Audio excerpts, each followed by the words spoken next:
Hey guys, in honor of the Black History Month, today we have Harry Owens in the studio, and we're going to be talking about the home ownership and investing in real estate within the Black community. So, Harry, welcome to the studio. Thank you. Thank you for having me.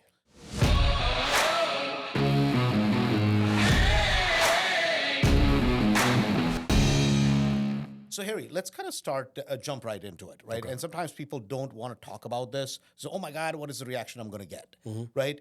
But unfortunately, the truth of the matter is that there is almost a 26% gap between the number of homes that are owned. If we look at the non-African American population in Right. this country, so it's lower, basically by almost 20% Okay. within the Black community in terms of home ownership. Why do you think that is? Um, I think it's just because I always think of lack of exposure, right? If we're not, like in my community, from my experience, we kind of grow up and we think a certain way because of what we see and Okay. what our parents do, what our grandparents do. So, if your grandparent never owned a home or your mom didn't own a home, if you're renting or you're on Section 8 or whatever the case may be, you kind of tend to follow that kind of trend. You're just like, okay, well, home ownership is not even on your mind. Like, oh, I'm going to give me a place to rent, give me a car, and I'm kind of just going to live, that kind of basic life that I see, whatever you may see, that's kind of the kind of model that you follow, if Got that it. makes Okay. sense. So basically, that's not on the horizon. That's not something that is uh, across the board. That, oh my God, we're going to grow up, go to school, and buy my first house. No, and again, unless it's being done in your family. If your Sure. parents own their house or grandparents, I can remember being in maybe 5th or 6th grade. I had a friend. His name was Arion, the only Black kid that I knew in my neighborhood who parents had a house, and it was their house. It was like literally In the whole neighborhood. in the whole neighborhood. It was around the street from the school. His dad was actually a volunteer at the school, and I can remember we could never go in his house. His dad wouldn't allow him to have company, and certainly he couldn't come over and play with us at where I live. But I remember one day going to his house and maybe just standing at the threshold of the door. He went in and I think he was asking could he have company. They said no, but I was able to peek inside. I saw the staircase and the wood floors, and I was like, it was amazing to me. Like, now it's probably a smaller house in hindsight, but then At the it was like, time, it was like, oh my I God, was a kid, they're so it was like the rich. biggest. Right. Yeah, I felt Yeah. like he was rich. Yeah. The only kid that I knew, and again, same neighborhood that I lived in, which was in the hood. But if anybody knows City of Chicago, it's kind of block by block, and that kind of taught me that lesson. Even as a kid, even though I didn't know I was learning it, this house on this block, there was no issues on that block. Nobody sold drugs, no gangbangers, nobody standing outside on that block. But it was literally a block away from where I lived, where all of that stuff was going on. But these people had a house right there.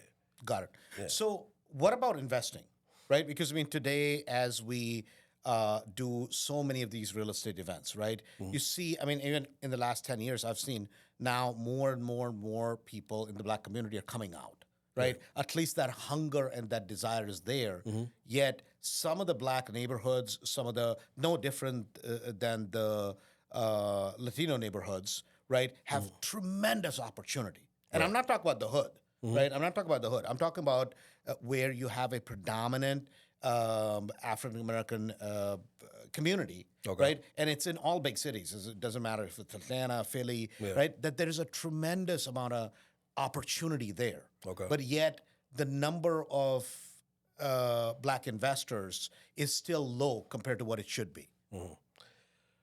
Well, I'm sure it's increased slightly, right, Sure. from where it used to be, but Right. still lower than what it should be, right? Right. And I would give credit to the increase from like social media, Right. the same way I would give credit to why it's not really where it should be. Same thing, social media, because again, it's about, like I said earlier, what you're exposed to. If I was a kid and I was, taught, hey, when you get older, you need to buy your house, or you need to, then that would have been on the front of my mind.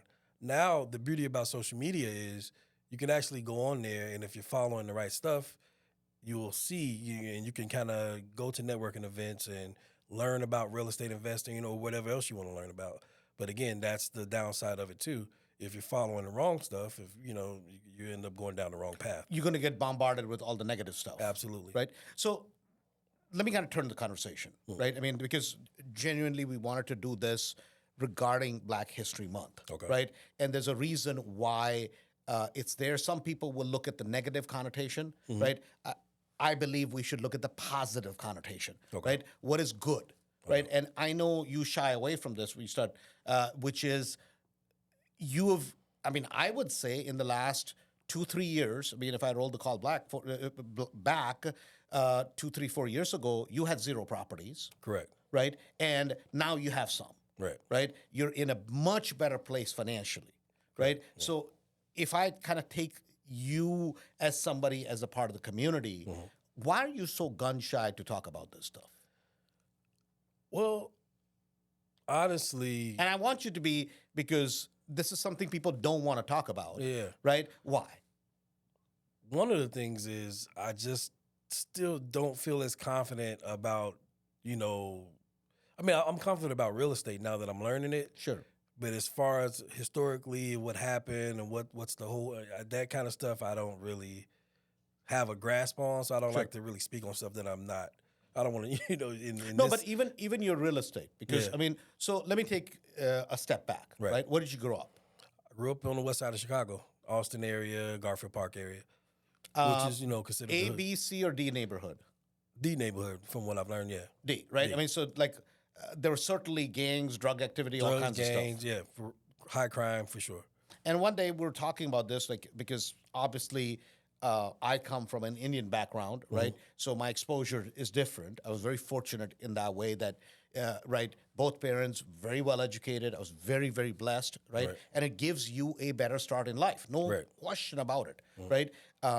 And you said something which kind of blew my mind, Wow, right? okay. About like the whole single parent household in your yeah. neighborhood. Yeah. What was that comment? Oh, so yeah, most of the people, almost, I wouldn't even say most, majority of the people in my community grew up in single parent households. Right. It's usually just their mom raising them, or if there's issues with the mom, they're being raised by their grandma or maybe an auntie or something like that. But that's like, if I had to put a percentage on it, maybe 98% of the time. Like, you'd be surprised. Like I would be surprised to meet a kid like the kid I was just talking about earlier who lived with his mom and dad. Like, you never really saw that. That's something that's not common. Right. And a lot of times in social media society, it's like, okay, we blame guys. We're far from it. I mean, who are we to blame anybody and not blame anybody? So we want to stay a mile away from that. It's just that what we're talking about is that's the reality. Yeah. Right. Now it's like, what do you do with it? Right. Because maybe the politicians can figure that part out. Right. So because I'm sure somebody will have something to say about it. Right. But we don't certainly have a solution for that. Exactly. But now you grow up there. Right. How do you end up in real estate investing? I would say, again, going back to the exposure thing, it wasn't necessarily real estate that kind of led me to where I am today. It was just me stepping and getting outside of my community and finding other things to do. So what was that for you? The first thing was my job. Like, I had a job that was in Oak Brook, Illinois. It was a call center job. That was my first kind of real job out of high school. So it kind of took me out of the neighborhood, right? Put me in the suburbs around other people from different walks of life, different races, different backgrounds that were doing, things that I thought was interesting, the things that I thought that I can possibly do that I probably wouldn't have been exposed to if I didn't work at this job. So even with my Black friends that I met at my job, these guys were 23, 24 years old. They had their own apartment. They had cars. They were being responsible adults. Nothing like, the crowd of people that I was around from, my neighborhood. So that was like So it was kind of a stepping into a better, positive environment, right? May not be what you may consider today, but yet it was a step in the right direction. Exactly. Okay. So you start working at a call center job, right? And then what was the progression like? Dead end job, kid fresh out of high school, you go from call center to call center. So basically, in that world, I kind of just stuck to that because in the call center world, once you work at one, you pretty much can work at them all.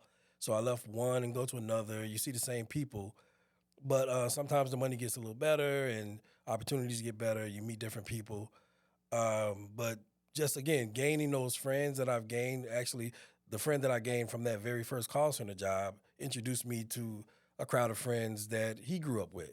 Now, they weren't too far from where I came up. I grew up in the city of Chicago. They grew up in Maywood. But even still, that was like night and day.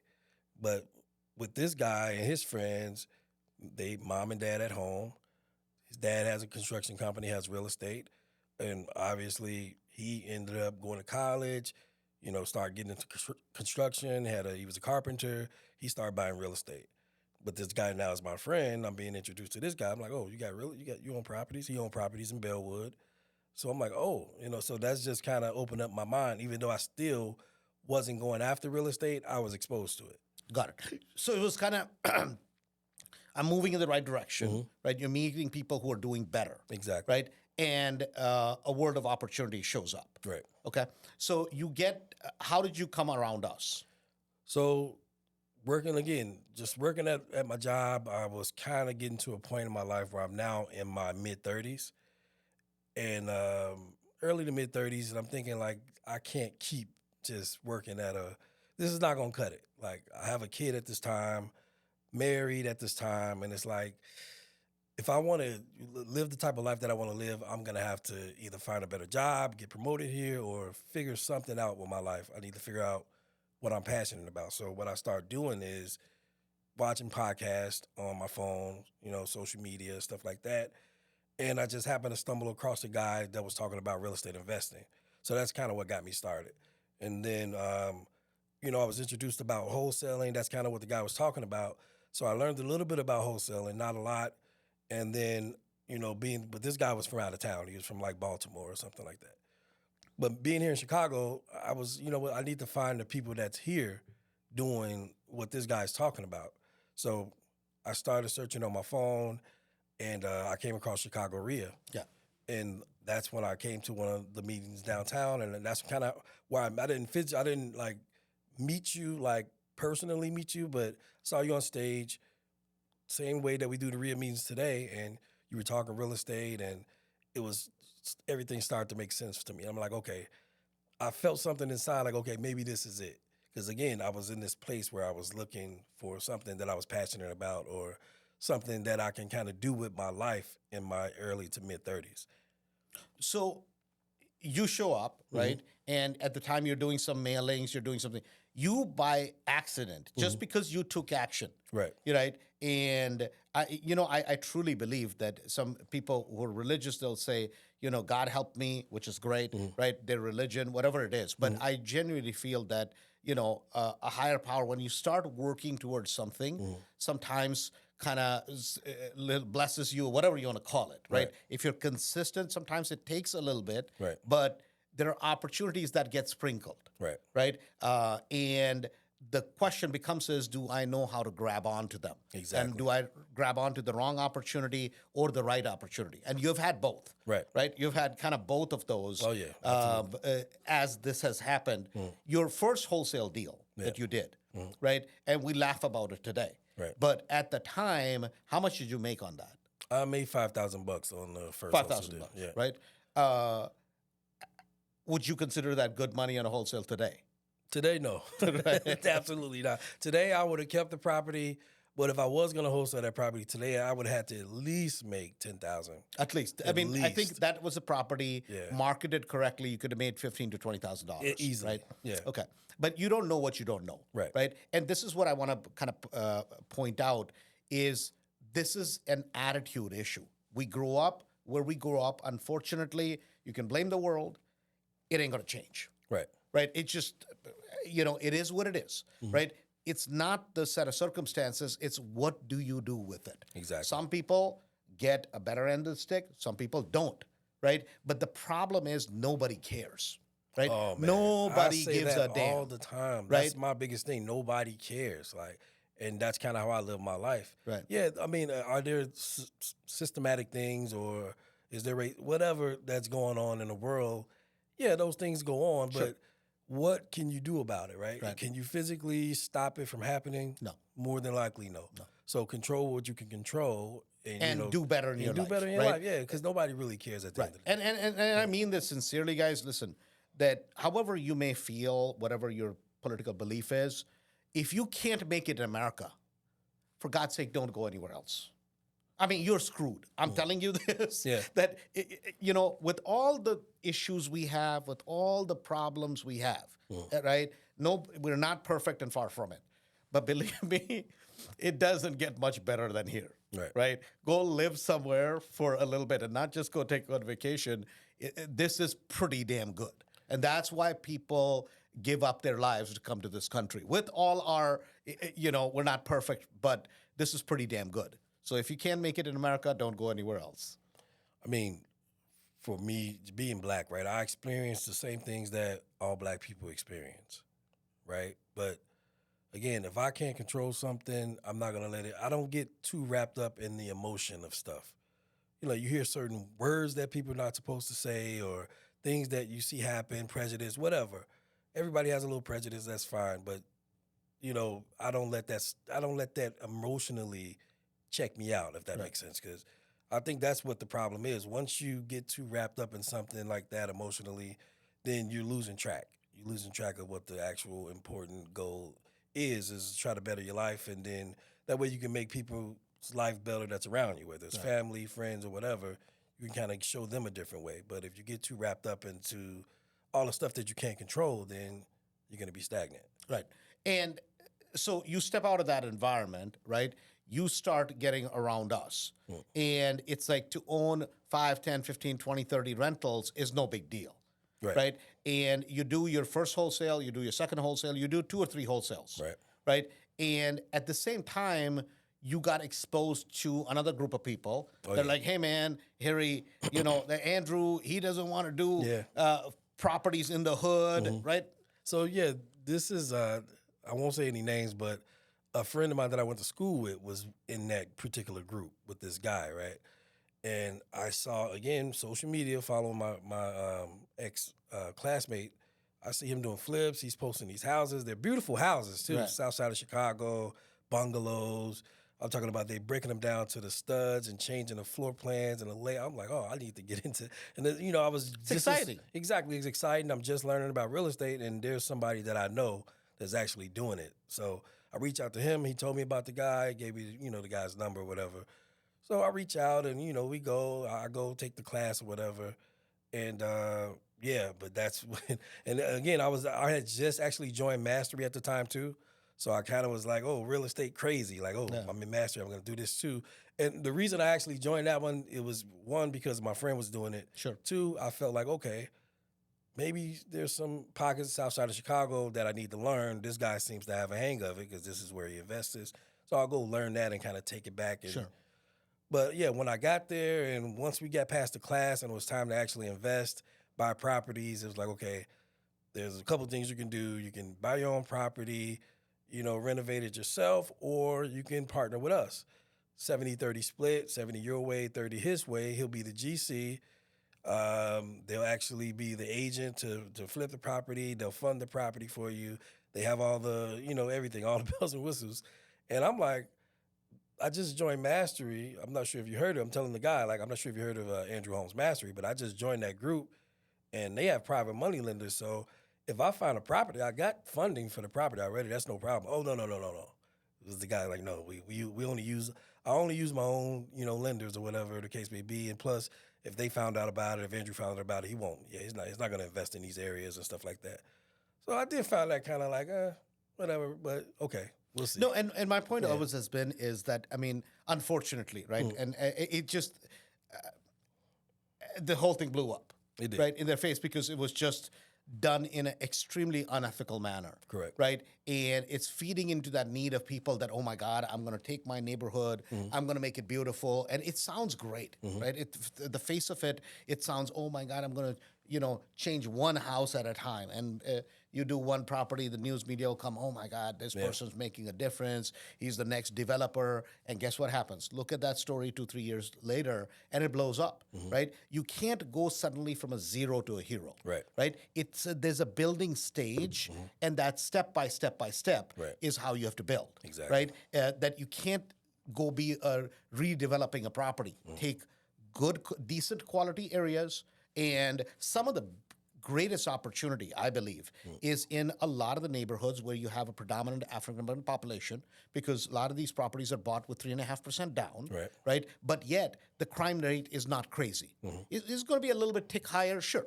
But it's not going to be crazy. And that's where the opportunity is not going to a hood. Because guess what? You're going to happen. You're going to happen more break-ins. You're going to have to do more rehabs. Way more risky, Way more risky. But yet, there are other neighborhoods. Same thing with the Latino neighborhoods. There's a lot of wonderful opportunity in Latino neighborhoods where you have everyday bread and butter working people, right? Same thing with a lot of the black neighborhoods, everyday bread and butter working people that appreciate somebody coming in, providing great housing, whether it's a rental, whether it's a property that's been flipped, because they, as a first-time home buyer, can't do that, right? And so now you provide a great home. Not only can you make a great profit, but your risk level is down, right? And so today, how many flips have you done so far? Today, 3 flips and 5 rentals. 5 rentals, okay. So on 3 flips, how much profit on an average have you made?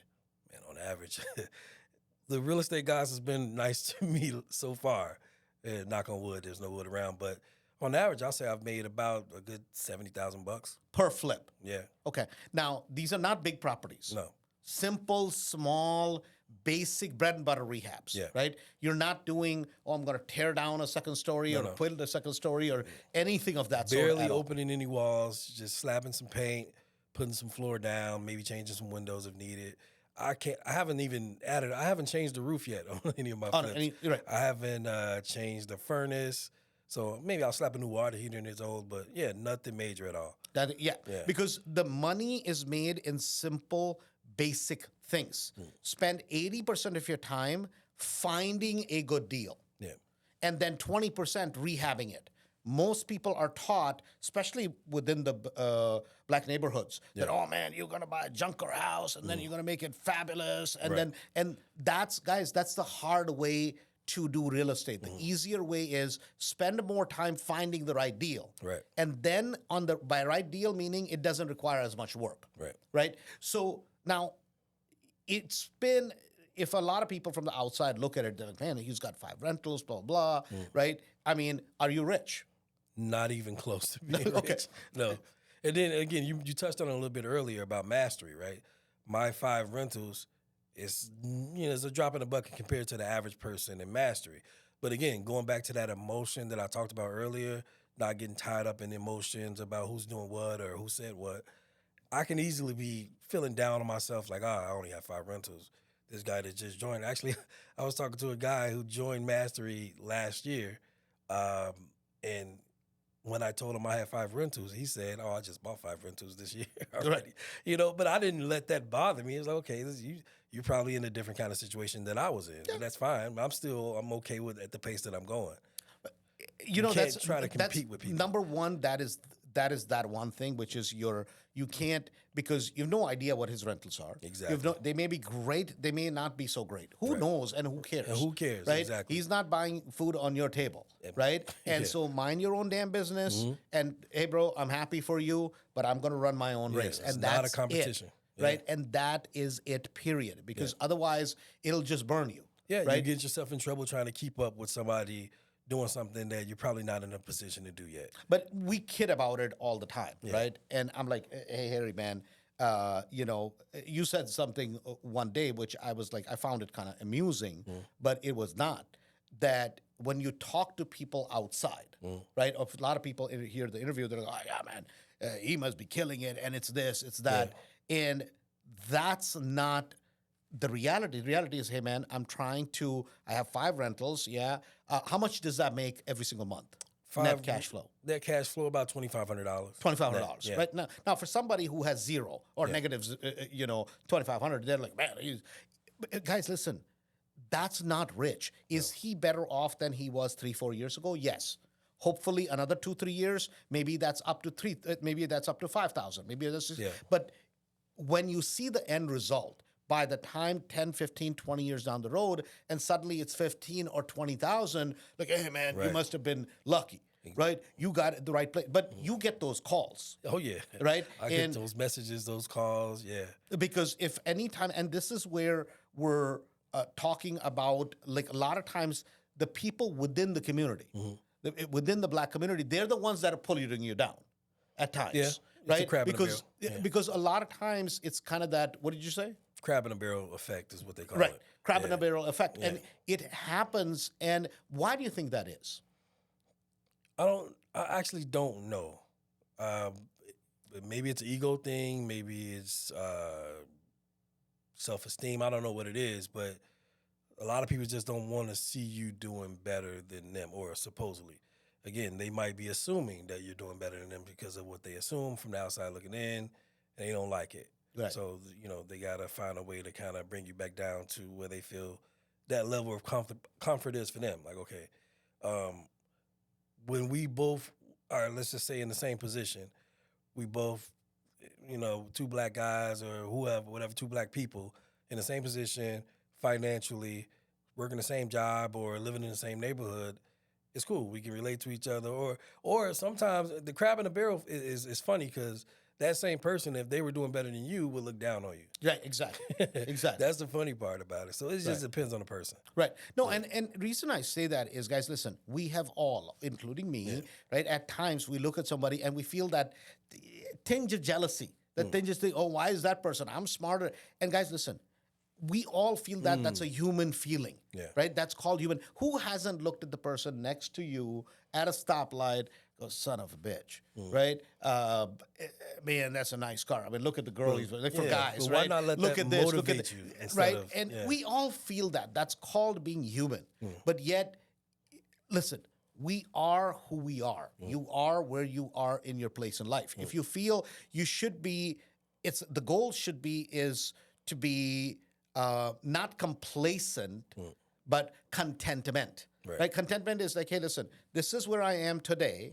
I don't want to be here necessarily, but if we're always looking at the neighbor all the time, right? And I check myself a lot of the times. I mean, I'll have the same watch on. I walk into a showroom and I see the same Breitling or the same Rolex that I have on. But guess what? The one in the showcase looks brighter. I mean, and I'm like, hey, man, this one's nicer. They're like, oh, you have the same one? Yeah, but this one looks newer to me, right? And it's called human nature. It is. Right? Yeah. So what would your message be because there's a lot of people that would aspire today, right? You may think you're like, hey, man, all I have is a little bit. But a lot of people would aspire to that. Right? Because, I mean, you've had these experiences on dates. Oh, yeah. Right? Oh, yeah. So you want to explain that? Well, like, what do you... So, like, you're like, Andrew, you don't understand. You say, oh, 4 houses, 5 houses, 6 houses. Yeah. Like, when you tell people, right, number one, you're not the type of guy who's going to go brag about it. I'm not a bragger, no. Right? You, if anything, play it down. But, I mean, man, compared to a normal person, that's a huge accomplishment. Yeah. Where you're at, right? But when people find out, what's the reaction? They kind of tend to, like, oh, man, you're doing pretty good for yourself. Or you're doing... it might be some intimidation there. Right. Like, depending on who you're talking to, they might be like, oh, big money, or whatever they want to say. Right. And I'm just, if you ask me what I do, I got to tell you, but I probably wouldn't tell you if you didn't ask. Right. Because of that reaction. Right. And he's like, Andrew, in your world, man, it's just normal. Right. I hang around everybody else. It's just like, okay, I got 4 or 5 properties, 6 properties, I got 10, whatever it is. Right. And it's not that, it's just that, what are your averages? Right. Like, meaning if you want to run a marathon and you suddenly are like, oh my God, yeah, man, I'm real fast, I'm real good. Well, go around people who are trying to go pro with that, right? You'll realize you suck pretty bad. Not that you're not good, right? And that's what kind of happens is that when you're hanging around averages where people own 30, 40, 50, 60, 100 rentals plus, guess what happens, right? Now you're like, wow, right? I am nowhere on the Richter, and we all need to keep doing that so that it's like we all want to get better, we all want to grow, we all want to go in a positive, better direction. So, what would you say to somebody that grew up kind of in the type of neighborhood you grew up, right? Yet, and it doesn't matter in Chicago. We're talking about around Anywhere. the country. It's all the same across right? the country. It's Yeah. all the same at the end Inner of the day. city is usually where, the hood is Right. across the country. Right. Yeah. So, what would you say to them?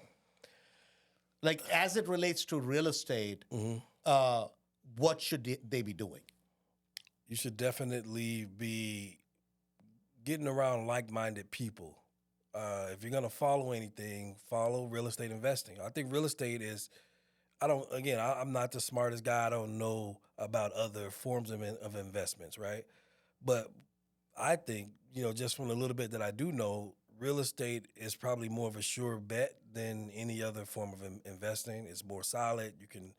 If you're if you're learning the right things to do and you're buying the properties correctly, then you almost can't lose. It's like a never-ending money-making machine. Because you have to think about this. If you buy just one house, right? I bought one house. I bought it right with enough equity in it, and it's cash flowing for me.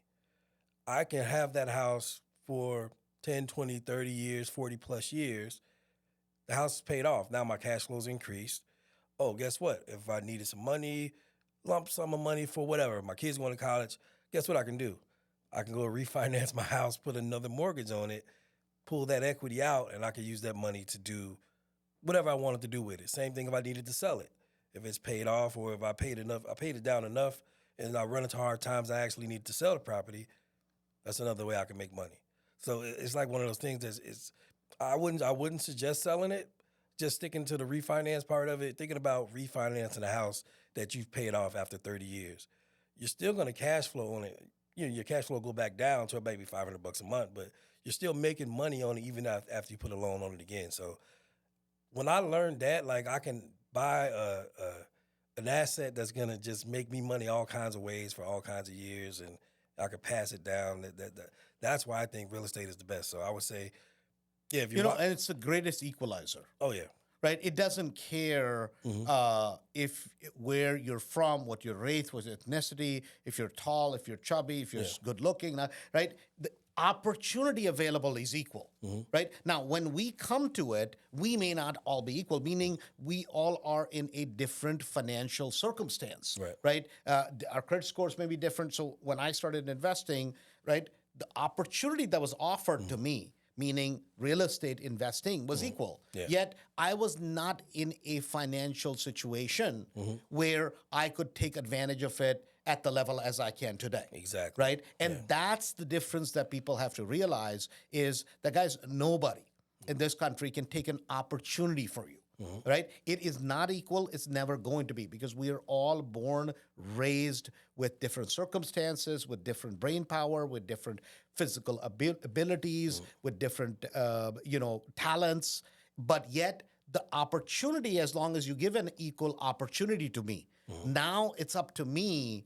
What can I do with it? Right. Right. Which is, and that's hustle to me. It right? is. At the end of the day. But that word I personally don't like, because it's like there's always a shtick to it. Real estate is not a shtick, right? Real estate is a simple business plan that you execute over a period of time, right? Over and over and over, and one day you're it's not a get rich quick kind of thing, right? But if you can wrap your head around that, so I guess my advice would be, you mentioned credit scores, and our credit scores are always not up to par. Work on your credit scores out there. If you're listening to this and you want to get into real estate, even if real estate ends up not being your passion, use real estate as a vehicle to get to and fund whatever kind of dreams that you want to accomplish. Get your credit scores together, because you can leverage that to get into real estate. So, So one thing, like I pick on Harry all the time. He's like, you bought a nice car. I did. Right? A used car, but you bought a nice car. Yeah. Right? What did you buy? I bought a Mercedes GLE. GLA, so the AMG edition, right? AMG. Yeah, the AMG, right? Yeah. The cool, it's a badass looking car, man. It's a sweet little ride, right? And guys, listen, and as much as I like to razz Harry about it, but we all have certain dreams, certain, bettering our place in life. And real estate is a tool, it's a vehicle. And I mean this sincerely, that at the end of the day, the set of circumstances of a society are what they are. You and I individually certainly cannot change it, right? But yet, we certainly can decide how we're going to react to it. Right. Either you're going to look at it, oh, I'm this way because of, I am, white, I'm black, I'm everything in between, whatever it is. And especially today, social media and all the political nonsense is meant for one thing, is to divide us. True. Because that gets more views, that gets more clicks, people get reactionary because of it. Even if you are a Democrat or you're Republican or you're something, probably if we sat down over dinner, we probably have more in common. Yeah. Right? That's another thing that I've learned. Yeah. Than not. Exactly. Probably, maybe we may disagree on 3-4 things here or there. Yeah. But yet, and that's where it bothers me when people get hung up on things like, oh my God, my race, my this, my that, and that's why I'm not where I want to be. It's the victim mentality kind of thing. Right. Don't be the victim. That's not going to get you anywhere, right? And again, it goes back to me about the emotion thing. You can't let these things, because once somebody controls your emotion, they control you. They can have you go which way they want you to go by provoking that emotion. In a good way or a bad way, I guess, but don't be the victim. Just, if you're human just like the next person. And from my experience, once, especially with real estate, just keeping it at real estate, once you learn about this and you get all your ducks in a row, put yourself in a position to be able to invest, none of that stuff matters. Nobody cares about, color or race or anything like that. Your credit score is good, your track record is good, you're buying good properties. What can anybody tell you? No, I mean, and the other thing is, it's like this is, and a lot of the hang-ups, right? I understand that there is a certain societal thing, but a lot more hang-ups are in our head. Absolutely. A lot more hang-ups are in our head. Because, guys, I can tell you one thing as owning a business. I don't give a damn. You're black, white, you're from Mars. If you can do something that benefits my business, right? Better than the other guy, guess what? I am interested in you, right? It doesn't, because what, race, creed, kind, whatever you are, what you believe in, has nothing to do with it. And we're not saying it don't exist. No, it's not that it doesn't exist. Yeah. It's not that prejudice doesn't exist. Yeah. But what you find over time is the more you lay into it, right? The more it will show up in your life. It's like a kid that is a little chubby, right? You always have that kid that'll make fun of himself, right? And guess what you're going to do? There's nothing you can say to him to put him down because he laughs at himself, right? And guess what? But yet the one that is skinny and yet is extremely sensitive about things, you can lay into him about stuff that doesn't matter, right? And some part of it, and it's just the world we live in, that you have to learn to develop emotional intelligence, right? 100%. And a little bit of a thick skin. You want to succeed in life, you cannot, and I have learned this. I mean, I'm learning this as I speak, that I am going to start choosing to not get triggered, right? And if I want to get triggered, it's when I want to get triggered. Right. I am not going to let other things control me, because then they will control my outcome. Exactly. And I don't know where I got that from, right? Because I'm very good at not letting my emotions get involved or letting things trigger me. Right. Maybe I thank God for it, if you want to say that, because that's one thing that I can kind of pat myself on the back about. I got that. Right. And a lot of times in business, guys, listen, you have to earn. Sometimes people are, oh my God, I came from XYZ, who's going to give me a loan? This is trust, goodwill is earned. Yeah. Right. And as you earn that, you have to keep earning it every single time. Right. Because even within our own community in Mastery, right?